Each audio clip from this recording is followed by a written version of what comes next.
Tadi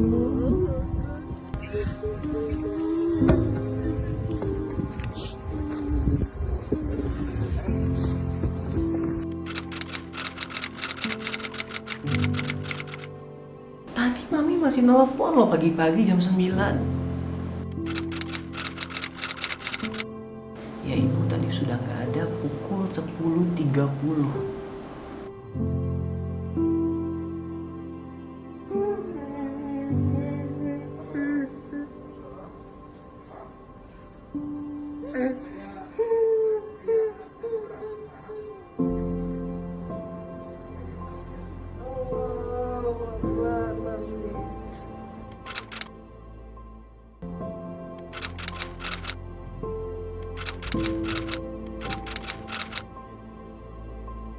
Jam 4:30 pagi, saya bangun sholat subuh. Saya buka WhatsApp, ada pesan dari suster ruangan bahwa saturasi mami 50%. Bisa bayangin nggak? 50%. Di situ berarti sudah hidupnya udah 50%. Dan ini lagi dipersiapkan ke ICU, segeralah ke rumah sakit. Saya menunggu cukup lama sampai saya aja makan udah gak ada rasanya gitu. Itu handphone saya sudah banyak banget yang telepon, banyak banget yang bertanya keadaan mami saya, dari keluarga, dari sahabat-sahabat saya gitu. Saya udah gak bisa angkat telepon, gak bisa balas chat. Bener-bener saya fokus untuk berdoa, saya baca Yasin, saya baca doa-doa, segala macam doa saya bacakan di depan ruangan ICU pagi itu. Dan ketika saya mau pulang, ditahan oleh suster gitu. Akhirnya jam 12.15 dokter keluar dari ruangan ICU menemui saya dan Jody. Masih dengan ekspektasi yang tinggi, masih dengan ekspektasi yang wah apa nih gitu, apa yang bisa kami lakukan.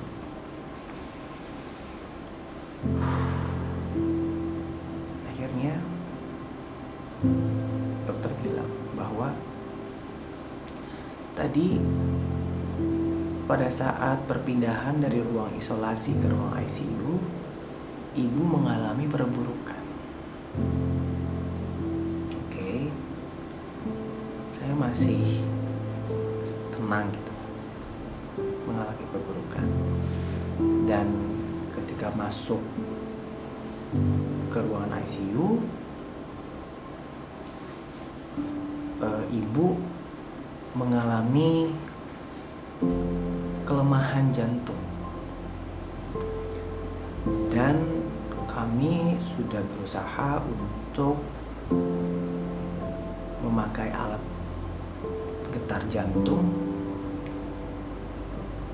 untuk bisa dimasukkan alat ventilator. Dan ternyata ibu udah gak ada. Itu saya bertanya sama dokter, dok, gak ada gimana maksudnya? Ya ibu tadi sudah gak ada pukul 10.30. Sementara dokter baru keluar jam 12.15.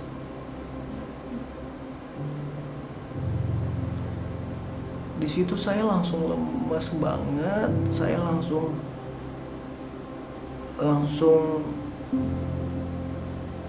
udah bener-bener nggak tahu harus ngapain.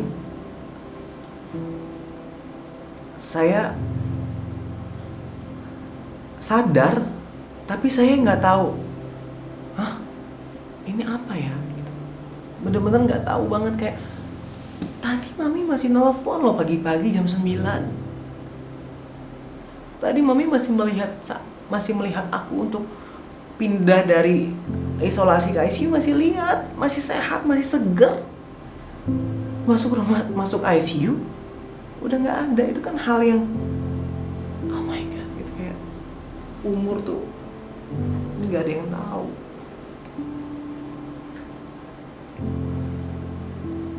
Hancur hati saya, hancur banget, saya hancur-hancurnya, hancur banget. Saya sudah nggak tahu harus gimana. Bahkan Jody juga sangat shock. Kami hanya berdua pagi itu, dan kami sama-sama shock, kami sama-sama hancur, sama-sama jatuh pagi itu. Dan langkah pertama yang saya lakukan adalah pasti saya menelpon abang saya, dan saya hanya nggak kepikiran siapa-siapa, saya hanya telepon abang saya aja, udah. Ya, Jody ngubungin pihak keluarga lain, menghubungi saudara, menghubungi banyak, beberapa yang Jody hubungi pagi itu, dan Jody menguatkan saya, Ran, ayo kita pulang, kita bersih-bersih karena kita mau makamin mami, harus bersih. Karena pagi itu kami benar-benar gak sempat mandi, gak sempat apa-apa. Ayo kita pulang. Itu saya benar-benar udah gak berasa nampak, udah gak berasa harus ngapain, bener-bener yang kosong, bener-bener kosong, kayak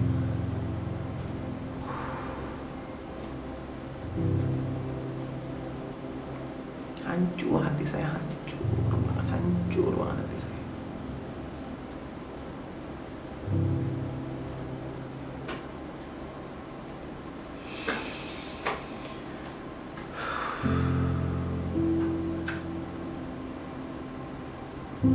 Dan akhirnya saya pulang ke rumah, saya mandi dan bersih-bersih segala macam. Bahkan kami nggak kepikiran untuk makan, untuk udah bener-bener nggak kepikiran apa-apa. Handphone saya nggak berhenti berdering, nggak berhenti orang WhatsApp menanyakan kebenaran berita tersebut gitu, karena memang sangat cepat sekali gitu, bilang bahwa mau masuk ICU, tapi masuk ICU sudah nggak ada. Dan dokter sempat menjelaskan bahwa mami saya itu terkena happy hypoxia, dimana kondisi kita sadar tapi oksigen saturasi kita tuh semakin menurun, dan ini yang sangat bahaya gitu. Kami kembali ke rumah sakit dengan pakaian sudah rapi, sudah bersih, karena saya ingin mengantarkan mami ke tempat peristirahatan terakhir. Akhirnya alhamdulillah semua proses dipercepat, tidak diperlama. Mami saya bisa keluar dari rumah sakit itu pukul 2:30 sore gitu. Karena dari 2:30 sampai 2:30, 2 jam itu ada banyak proses yang harus dilalui ya, gitu, prosedur rumah sakit.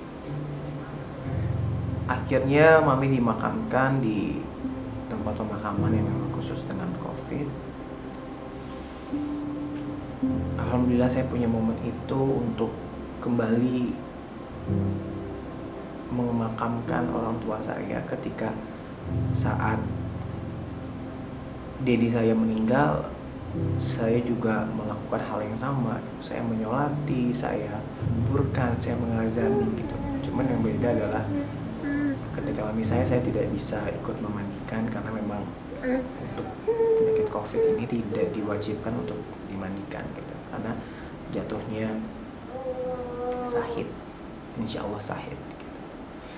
Itulah saya masih bersyukur bahwa di masa-masa terakhir mami saya bisa melakukan apa yang harus anak laki-laki lakukan, yaitu menyolati, menguburi, mengazani.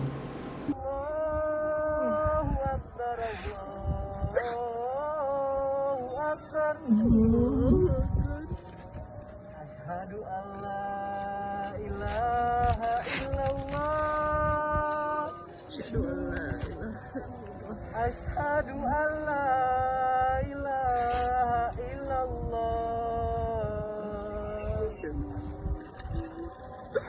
Asyhadu anna Muhammadar Rasulullah. Sampai ke liang lahat.